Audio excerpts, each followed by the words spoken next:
one thing my grandmother taught me was that if something happens outside of you, obviously you don't have control over, let it go immediately. Let it go. Because you don't know what it is that is blocking it. You don't know what it is that's not allowing it to happen the way you want it. Remember, you want it, maybe you don't need it. Yeah. Yeah. That's a quote. All right. All right. So what made you go into presenting broadcast? Yeah, but for the second time around, I couldn't get admitted to medicine. Yeah. When I finished the pre-med. I then started asking myself questions and asking the universe and asking my grandmother even to say, what is this that's happening to me? An A student right through school, I'm getting good grades at varsity as well. Why am I not getting into medicine? What is this resistance? Yeah. And at the same time, you're 16, you're 17, you're trying to figure out who you are. Yeah. And then I realized it was never actually my dream.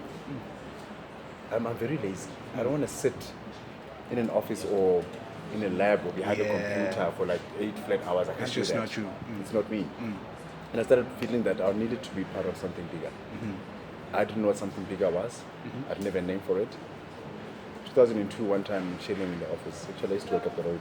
Okay. Liberty was the last corporate I worked for. All right. Going through the newspaper, classifieds, and I see an ad. Do you want to be a TV star? You want to earn 9,000 a day? I was like, who doesn't? Yeah. Took the phone numbers, called in, and I remember the woman, Anna, said to me, come for a screen test. I was like, I'll find out for what is the screen test. Whatever it is, I'll be there. They'll tell me what a screen test is. We'll do the screen test. Sure. Which is essentially an interview on camera. Okay. Just to see how the camera responds.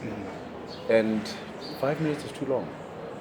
Too long how? She said to me, look, the camera loves you.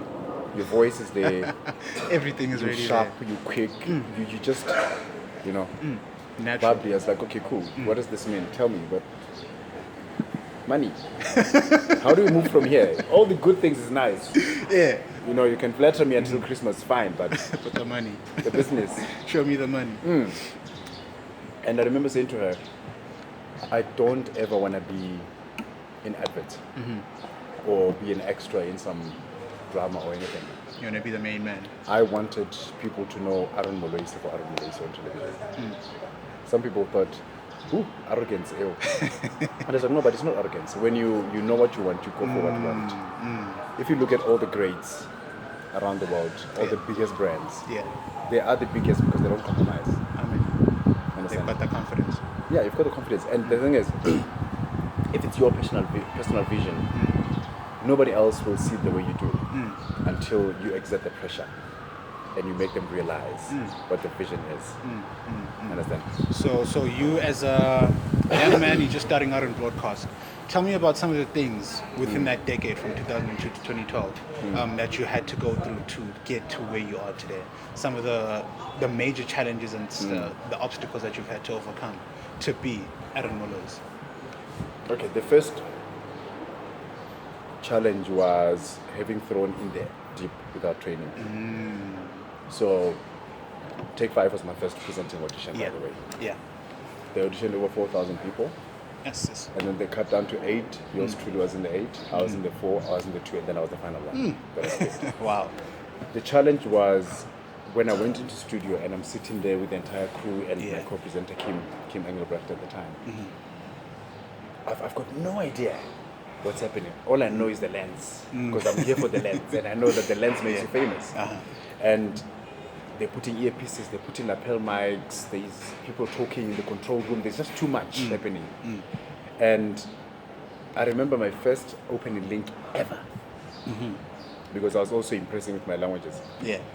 I don't remember what I was trying to say. I said something in Xhosa, mixed it with Venda and Shankani and Pedi, and it was a mess, but it worked. Because it worked. Wow. my crew was right.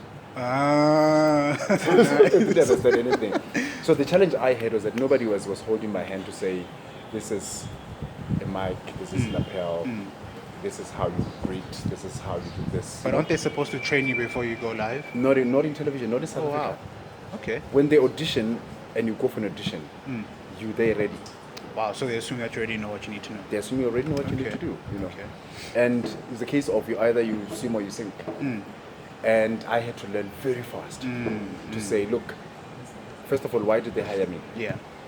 Over and above the looks, they hired the languages. Because I remember my audition, they wanted 3 languages. I gave them 6. You gave him 6. Tell me about that. How did you come to know 6 All the languages? All the languages. Horata dilo, Joe. Sure. Horata dilo. Grew up in Limpopo, Kemopedi, and then I finished off my high school in Matsonga, Lemavenda. So by default, you get to learn the 3. Yeah. And then the 4th one was Kilubedu. You know Kilubedu, right? I don't know. Kendita Mandebele, Okay. King Monada, Kilokela Kamabankao Deba. Okay. Yeah. Okay. Kaboramuregi, that's Kilubedu. Kilubedu is a breed okay. between. It sounds like Venda and. It's Tsonga. Venda and Spade. Oh, it's Spade. Okay. Yeah. Okay. Queen Mujaji, the Rain Queen. Yeah. That's her people speak. Oh, that's her people. Kilubedu, Okay. yeah. Okay.